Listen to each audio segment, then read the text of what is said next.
बिस्मिल्लाहिर्रहमानिर्रहीम। अस्सलाम वालेकुम नाज़रीन, मैं हूं फैयाज़ राजा और आप देख रहे हैं आपका अपना यूट्यूब चैनल। नाज़रीन, बज़ाहिर गुज़श्ता तकरीबन सवा तीन साढ़े तीन बरसों से इमरान खान साहब से मुतल्लिक, पाकिस्तान तहरीक इंसाफ से मुतल्लिक और बज़ाहिर उनके ख़िलाफ़ किया जाने वाला कोई भी फ़ैसला, चाहे वो ताकत के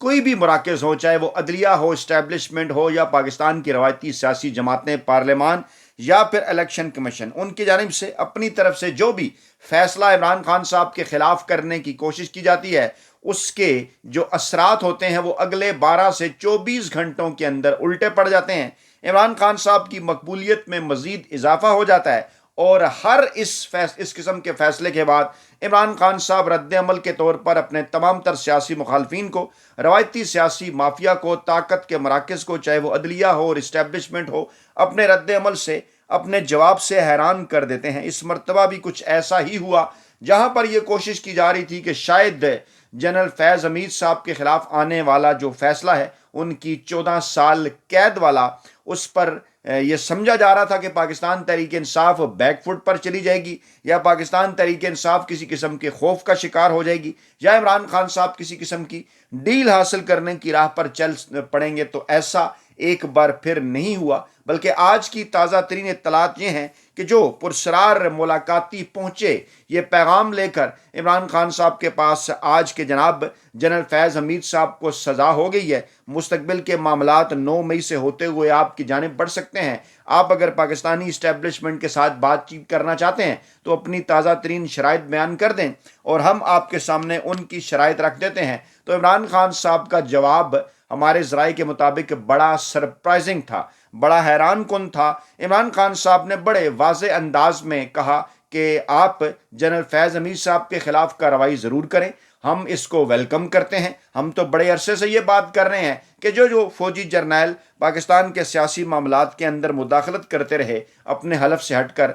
और अपने हलफ की खिलाफ वर्जी करते रहे, आप बिल्कुल उनके खिलाफ कार्रवाई करें आइन और कानून की रोशनी में, और इस मामले को यहाँ तक ना रोकें बल्कि इस मामले को आगे लेकर बढ़ें और इस मामले को साबिक army chief general Qamar Javed Bajwa तक भी लेकर जाएं, बल्कि उनके बाद जो कुछ हो रहा है 2022 से लेकर आज तक, यहाँ तक भी मामलात को लेकर जाएं और जो कुछ पहले होता रहा जनरल फैज़ हमीद साहब से जनाब उनके आने से पहले या उनके जो है वो सियासी मामलात में मुदाखलत करने से पहले जो पाकिस्तान की खुफिया एजेंसीज़ माजी में करती रहीं, चाहे वो 70 की दहाई हो या 90 की दहाई हो, वो तमाम तर जो मामलात हैं वो भी पाकिस्तानी अवाम के सामने आना चाहिए। खासा हैरान कुन जवाब था इमरान खान साहब का, जिसमें इमरान खान साहब ने एक बार फिर बड़ा वाज़े और साफ पैगाम दिया कि मामलात यहाँ तक नहीं रुकेंगे, मामलात जो है वो जनरल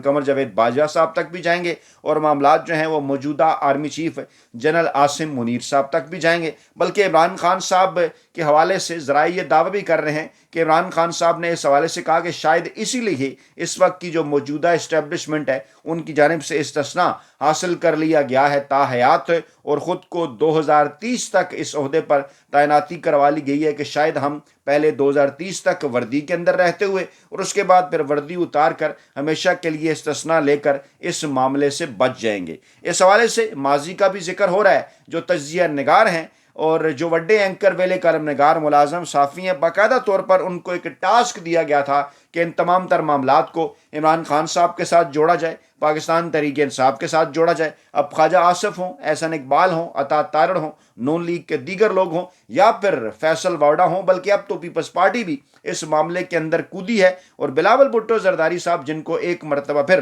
पंजाब के अंदर लॉन्च करने की कोशिश की जा रही है, ख्याल उनका ये है, बताया उनको ये गया है कि शायद पाकिस्तान तहरीक इंसाफ के खिलाफ मुस्तकबिल में आने वाले फैसलों के बाद पंजाब से पाकिस्तान तहरीक इंसाफ ख़त्म हो जाएगी। कितनी बड़ी खाम ख्याली है। और ऐसे में जो गैप पैदा होगा उस गैप को फिल करने के लिए बिलावल भुट्टो जरदारी साहब को दोबारा लॉन्च किया गया। पंजाब पहुंचे वो, लाहौर पहुंचे वो, गली मोहल्लों में फिर रहे हैं और वहां पर बजाय ये कि आइन और कानून और जमहूरियत के हवाले से बात करें, वहां भी उनका निशाना सिर्फ और सिर्फ यही है, इमरान खान साहब और पाकिस्तान तहरीक इंसाफ। दूसरी जानिब मियाँ साहब को आज एक मरतबा फिर सामने लाया गया, मीडिया पर उन्होंने आकर गुफ्तगू की। बज़ाहिर वो कश्मीर और गिलगित बल्तिस्तान के इलेक्शन के हवाले से थी। इस पर एक अलहदा से तफसीली वीडियो भी मतकाजी है, वो भी आगे चलकर आपके सामने रखेंगे, जो कि 2026 के अंदर इलेक्शन का माहौल बनने जा रहा है। लेकिन आज उनकी इस एंट्रेंस का मकसद एक तो जनाब जो टाइम बिलावल भुट्टो जरदारी साहब को मीडिया पे मिल रहा था उसकी थोड़ी सी परेशानी हुई नून लीग को कि हमें भी ज़रा एंट्री डालनी चाहिए। मियाँ साहब ने वो टाइम हासिल करने की कोशिश की और जनाब उनकी भी गुफ्तगू इसी किस्म की थी। और कहाँ वो जनाब अपने आप को खुद को कोई बहुत बड़ा इनकलाबी बनाकर पेश किया करते थे। आज एक बार फिर वो जब कश्मीर और गिलगित बल्तिस्तान के हवाले से बात कर रहे थे तो मौसूफ कहने लगे कि जनाब उन्हें भी NFC के अंदर से हिस्सा मिलना चाहिए। अब नवाज शरीफ साहब जैसा एक लीडर जो कि खुद को बड़ा पोज करता है कि जनाब 3 मरतबा इस मुल्क के वो साबिक वज़ीर-ए-आज़म रह चुके हैं, बड़े सीनियर रहनुमा हैं, 1980 की दहाई से लेकर आज तक अगर देखा जाए तो कोई 45 बरस का अरसा बनता है, तो क्या उन्हें इस बात का पता नहीं है कि इस वक्त आज़ाद कश्मीर और गिलगित बल्तिस्तान के अंदर जो हुकूमतें हैं उनकी औकात क्या है? आज़ाद कश्मीर और गिलगित बल्तिस्तान के अंदर कौन सी सियासी जमात थी जिसे पाकिस्तानी अवाम की जानिब से मैंडेट दिया गया था और उसके बाद जब पूरे पाकिस्तान के अंदर रजीम चेंज ऑपरेशन किया गया तो उसके बाद फिर वही कुछ कश्मीर और गिलगित बल्तिस्तान के अंदर भी कर डाला गया। बहरहाल सूरत हाल इस वक्त यह है कि अगर देखा जाए पाकिस्तान तहरीक इंसाफ का मौक़िफ़ हो या इमरान खान साहब का मौक़िफ़ हो, तमाम तर चीज़ें जनाब खुल कर आ रही हैं सामने। पाकिस्तान तहरीक इंसाफ तो अब बाकायदा तौर पर यह मुतालबा भी कर रही है, अगर उनके एक्स अकाउंट के ऊपर जाएं जो वहाँ से मुतालबा शेयर किया गया है और जो वीडियोज़ जिस किस्म की सामने आ रही हैं वो क्या बता रही हैं कि पाकिस्तान में धांधली करवाने में सबसे बड़ा किरदार तो जनरल कियानी साहब का था। जब साल 2013 में उन्होंने उस वक्त के चीफ जस्टिस इफ्तिखार चौधरी साहब के साथ मिलकर आरओस के इलेक्शन करवाने की बुनियाद रखी थी और उसके मुकाबले में फिर बाद में जनरल बाजवा साहब ने 2018 में सिर्फ इमरान खान को सादा अक्सियत लेने से रोका था। जी हाँ, अब जहां पर इस किस्म का प्रेशर बनाने की कोशिश की गई पाकिस्तान तहरीक इंसाफ के ऊपर या इमरान खान साहब के ऊपर कि जनाब अगर बाजवा साहब की तरफ मामलात जाएंगे तो 2018 के इलेक्शन की तरफ जाएंगे और इमरान खान साहब की तरफ जाएंगे, तो इमरान खान साहब और पाकिस्तान तहरीक इंसाफ का बड़ा वाज़ेह और साफ मौक़िफ़ था कि बिल्कुल जनाब इन मामलात को आप 2018 छोड़ें, आप 2013 की तरफ लेकर जाएं, वहां तक चले जाएं और तहकीक करें कि किस तरह से पहले साल 2013 के अंदर पाकिस्तान तहरीक इंसाफ को और इमरान खान साहब को पाकिस्तान की अपोजिशन जमात उस वक्त असम्बली के अंदर और अपोजिशन लीडर बनने से रोका गया। ये मजदूर साफ़ी इस प्लेटफॉर्म पर बारहा फैक्ट्स एंड फिगर के साथ आपको ये बात बता चुका है कि 2013 के इलेक्शन के अंदर इमरान खान साहब की 30 से 40 नशिस्तें जो आरओज इलेक्शन के जरिए उस अभी तो फार्म 45 और 47 का शोर है ना, तो उस वक्त जनाब फार्म 14, फार्म 15 और फार्म 17 हुआ करते थे और इस वक्त इसी तरह से हज़ारों की तादाद में जो फार्म्स थे, जो इंतखाबी फार्म्स थे, वो गायब हो गए थे। और जिस वक्त इमरान खान साहब धरना लेकर इस्लामाबाद बैठे हुए थे उस वक्त इलेक्शन कमीशन ऑफ पाकिस्तान के ज़राए से इसी मजदूर साफ़ी ने खबर भी ब्रेक की थी जब इलेक्शन कमीशन की एक रिपोर्ट भी सामने आई थी जिसमें काफ़ी सारे जो फार्म थे इंतखाबी फार्म उनके मुतल्लिक कुछ भी पता ना चल सका था। और इस वक्त के जो पिल डाट हैं, उस वक्त के जो फैफन हैं, उनकी रिपोर्ट्स अगर देखी जाएं तो वो बड़े वाज़े अंदाज में ये बताती थी कि 2013 इलेक्शन के अंदर एक ख़ास एक मखसूस तरीक़ाकार के तहत किस तरह से जो है वो नताइज को बदला गया था और किस तरह से इमरान खान साहब और पाकिस्तान तहरीक इंसाफ की 20 नशिस्तें कम की गई। तो अब दूध का दूध और पानी का पानी किया जाए, उन मामलात को भी ज़रा खुलकर सामने लाया जाए। फिर पाकिस्तान तहरीक इंसाफ ने बात की कि जनाब आप तो ये बात करते हैं ना कि 2018 के अंदर के इलेक्शन के अंदर RTS बैठा और धांधली हुई, तो बिल्कुल हम ये बात तस्लीम करते हैं कि RTS बैठा, लेकिन उसके मकासद क्या थे? उस RTS को बिठाने से पहले उस रात भी 2018 की उस रात भी जो नताइज आ रहे थे, पाकिस्तान तहरीक इंसाफ बड़ी तेज़ी के साथ सादा अक्सियत की जानिब जो है वो बढ़ रही थी और पाकिस्तान तहरीक इंसाफ की नशिस्तें कोई 120-25 के आसपास थीं जब RTS बैठा और उसके बाद नताइज रुकना शुरू हुए और फिर नशिस्तों को कोई 114-15 तक महदूद कर दिया गया। और फिर जनाब RTS ने जब दोबारा काम करना शुरू किया तो पता चला कि पाकिस्तान तहरीक इंसाफ की जो सादा अक्सियत थी वो जनाब उनसे छीन ली गई। उसी इलेक्शन के अंदर ख्वाजा आसफ साहब का मशहूर ज़माना फ़ोन कमर जावेद बाजवा साहब को, बाद में फिर 2024 के अंदर इलेक्शन के भी राब्ते, और ये वही ख्वाजा आसफ साहब हैं जो शायद पाकिस्तान तहरीक इंसाफ के ऊपर दबाव बढ़ाने के लिए ये बात कर रहे थे कि जनाब मामलात को जनरल बाजवा तक जाना चाहिए। जब इमरान खान साहब ने और पाकिस्तान तहरीक इंसाफ ने इस बात को वेलकम कर डाला تو بڑا ایک سرپرائز تھا، خطرناک سرپرائز تھا نون لیگی قیادت کے لیے بھی، پاکستان کے طاقتور حلقوں کے لیے بھی اور عدلیہ کے لیے بھی، کیونکہ اس قسم کے انٹرویوز نون لیگی قیادت کی جانب سے کروائے جا رہے ہیں۔ آج بھی کچھ اس قسم کے انٹرویوز سامنے آئے جن میں یہ کہا جا رہا ہے کہ جناب جنرل باجوہ صاحب کے ساتھ ساتھ جو ہے وہ 3 جو سابقہ ججز ہیں ان کا بھی جو ہے وہ احتساب ہونا چاہیے، جنرل باجوہ صاحب کا بھی، جبکہ ثاقب نثار صاحب کا، آصف سعید کھوسہ صاحب کا اور اعجاز الاحسن صاحب کا۔ عمران خان صاحب اور پاکستان تحریک انصاف نے بالکل کہا ہے کہ جناب آپ یہیں تک معاملے کو محدود نہ رکھیں، آپ ان معاملات کو مزید آگے بڑھائیں، چیف جسٹس افتخار چودھری تک لے کر جائیں، جہاں آپ معاملات کو کھوسہ صاحب کی طرف یا اعجاز الاحسن صاحب کی طرف یا ثاقب نثار کی طرف لے کر جانا چاہتے ہیں تو بالکل اس کے اندر آپ قاضی فیض عیسیٰ صاحب کو بھی شامل کریں، اس کے اندر افتخار چودھری صاحب کو بھی شامل کریں کہ کیسے افتخار چودھری صاحب نے 2013 کے اندر پاکستان تحریک انصاف کے خلاف جو دھاندلی ہوئی اس کو انہوں نے فیسیلیٹیٹ کیا، اور پھر کیسے 2024 کے الیکشن کے اندر پاکستان تحریک انصاف کی 2/3 اکثریت کو چھین کر ان کی آدھی سے زیادہ نشستیں یعنی 180 نشستوں کو 90 تک محدود کر دینا، پھر انہیں مخصوص نشستیں بھی نہ دینا، اور اس کے بعد ان 90 میں سے بھی ان کو 75 نشستوں تک پہنچا دینا۔ یہ ساری کی ساری سہولت کاری قاضی فیض عیسیٰ صاحب کی سربراہی میں ہوئی، راول پنڈی کی زیر نگرانی ہوئی، پاکستان کی موجودہ اسٹیبلشمنٹ کی زیر نگرانی ہوئی۔ ان تمام تر معاملات کو بھی رکھا جائے، سامنے لایا جائے کٹہرے میں، تو پاکستان تحریک انصاف نے نہ صرف موجودہ سابقہ ججز کے احتساب کا مطالبے کی حمایت کر دی ہے، بلکہ اس کے ساتھ ساتھ انہوں نے یہ کہا ہے کہ جناب ہم اس کو بالکل ویلکم کرتے ہیں، آپ پرانے ججز اور جرنیل اور نئے یعنی کہ فیض حمید صاحب اور جناب جو ثاقب نثار کھوسہ صاحب یا جو ثاقب نثار صاحب یا کھوسہ صاحب سے پہلے کے جج صاحبان یا جرنیل تھے ان کے معاملات بھی لے کر آئیں، اور بعد میں یہ جو موجودہ رجیم چل رہا ہے اس دوران جو کچھ ہوا یہ تمام تر معاملات بھی لے کر آئیں۔ بالکل ہم تو جناب اس کو ویلکم کرتے ہیں، اور کیسے پھر 2024 میں عاصم منیر یہ نام استعمال کیا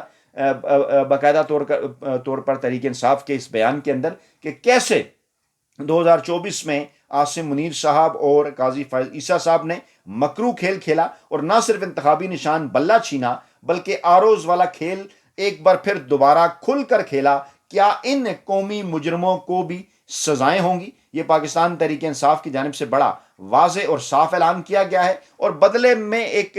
درجنوں کی تعداد میں فوٹیجز موجود ہیں، چاہے وہ احسن اقبال کی ہو، چاہے وہ جناب خواجہ آصف کی ہو، چاہے وہ شاہد خاقان عباسی صاحب کی ہو، چاہے وہ جناب جاوید لطیف صاحب کی ہو، چاہے وہ رانا ثناء اللہ صاحب کی ہو، چاہے جناب وہ دیگر لوگوں کی ہو، وہ تمام کے تمام ایک ہی بات کر رہے ہیں، اس بات کا انکشاف کر رہے ہیں کہ جنرل فیض نے ان کی پی ڈی ایم من کی حکومت بنوائی تھی، عمران خان صاحب کی حکومت بھی باجوہ صاحب کے ساتھ مل کر گرائی تھی، شہباز شریف اور نواز شریف دونوں حکومت بنانے کے لیے اس باری والی بھی راضی نہیں تھے، لیکن زبردستی حکومت ان سے جو ہے وہ تشکیل دلوائی گئی، اور پھر عمران خان کی حکومت بھی اسٹیبلشمنٹ نے عدم اعتماد کے ذریعے ہی گروائی۔ یہ تمام تر چیزیں بڑی واضح ہیں۔ میں ایک فوٹیج آپ کے سامنے ملک کو سمجھتے ہیں کہ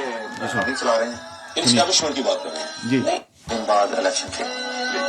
شہباز شریف صاحب سے تھوڑا سا میوزک کی وجہ سے میں ایجوکیٹ کرتا ہوں، بعض کاپی رائٹس آ جاتے ہیں۔ اس کے اندر جاوید لطیف صاحب بڑی واضح اور صاف بات کر رہے ہیں، مان رہے ہیں کہ جناب یہ سب کچھ ہوتا رہا۔ اچھا، اس کے بعد پھر مختلف اینکرز بھی اس کے اوپر بات کر رہے ہیں کہ جناب جنرل باجوہ صاحب کیونکہ ایک اور ایکسٹینشن لینا چاہتے تھے، عمران خان صاحب نے انہیں کیونکہ 2 ٹوک انکار کر دیا تھا، اس کا پھر وہ انتقام لینے کے لیے عمران خان صاحب کے خلاف ہو گئے، وہ طریقے عدم اعتماد لے کر آئے، اور یہ بات اس وقت نجم سیٹھی صاحب بھی کر رہے ہیں۔ اچھا، اس کے بعد پھر جب خواجہ آصف صاحب یہ ٹویٹ کرتے ہیں نا کہ فیض حمید صاحب اور جنرل باجوہ کے بوئے ہوئے بیجوں کی فصل کاٹے گی، تو اس پر پھر تمام تر ریکارڈ ان کے سامنے رکھے جا رہے ہیں کہ موصوف نے جب 2019 کے حوالے سے حامد میر صاحب کے پروگرام کے اندر یہ بیٹھ کر بات کر دی کہ جناب ہم سے تو 2018 کے الیکشن میں عمران خان صاحب کے اقتدار سنبھالنے کے بعد اگست 2018 کے اندر چند ماہ بعد ہی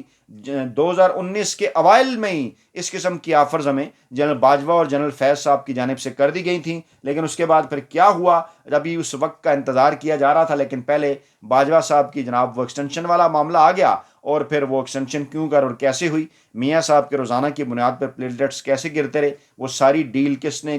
کروائی, میاں صاحب کو باہر بھجوانے والا کون تھا, مولانا فضل الرحمان صاحب دھرنا کیوں لے کر آئے. اس کے بعد یہ معاملات ذرا ڈیلے صرف اس لیے ہو گئے کیونکہ کرونا آ گیا اور انہوں نے کہا جناب ابھی کچھ عرصہ انتظار کر لیتے ہیں. لیکن اس کے بعد پھر کرونا کے اندر جو پاکستان تحریک انصاف اور عمران خان صاحب کی حکومت کی پرفارمنس تھی وہ سب کے سامنے تھی. اس کے بعد معاملات آگے بڑھتے رہے, موقع کی تلاش میں تھے یہ, اور بالآخر پھر آخرکار انہیں موقع اس وقت ملا جب عمران خان صاحب نے بڑے واضح اور صاف انداز میں کہا کہ پاکستان کی خارجہ پالیسی تو بڑے ہی آزادانہ انداز میں چلائی جائے گی. جب عمران خان صاحب نے کہا تھا کہ جناب ایبسولوٹلی ناٹ, تو اس کے بعد پھر معاملات کس طرف کو گئے, سائفر آتا ہے, رجیم چینج ہوتا ہے, اس کے بعد پھر جناب 9 مئی کا واقعہ کس طرح سے ہوتا ہے, عمران خان صاحب کی گرفتاری کیسے ہوتی ہے, پھر کس طرح سے پورا پروسیجر عدالتوں کے اندر چلا کر بلے کا نشان چھینا جاتا ہے, پاکستان تحریک انصاف کو جیتا ہوا جو ان کا الیکشن تھا اس کو فارم 47 کے ذریعے بدلا جاتا ہے. یہ تمام تر حقائق اس وقت تاریخ میں موجود ہیں اور عمران خان صاحب اور پاکستان تحریک انصاف نے تمام تر چیزوں کو ویلکم کرتے ہوئے سرپرائزنگلی کہا ہے کہ بالکل جناب معاملات کو آگے بڑھائیں اور باجوہ صاحب کے تک بھی معاملات کو لے کر جائیں. اور ہم یہ چاہتے ہیں کہ اس حوالے سے باجوہ صاحب آئیں, فیض حمید صاحب آئیں اور جو بھی انہوں نے گوائیاں دینی ہیں وہ دیں اور بتائیں کہ عمران خان صاحب کہاں کھڑے تھے اور نون لیگ کہاں کھڑی تھی, پیپلز پارٹی کہاں تھی, باجوہ صاحب اور فیض حمید صاحب کیا کردار ادا کر رہے تھے. اپنا بہت خیال رکھیے گا, دعاؤں میں یاد رکھیے گا. نئی ویڈیو کے ساتھ جلد حاضر ہوں گے. اللہ نے کے بعد.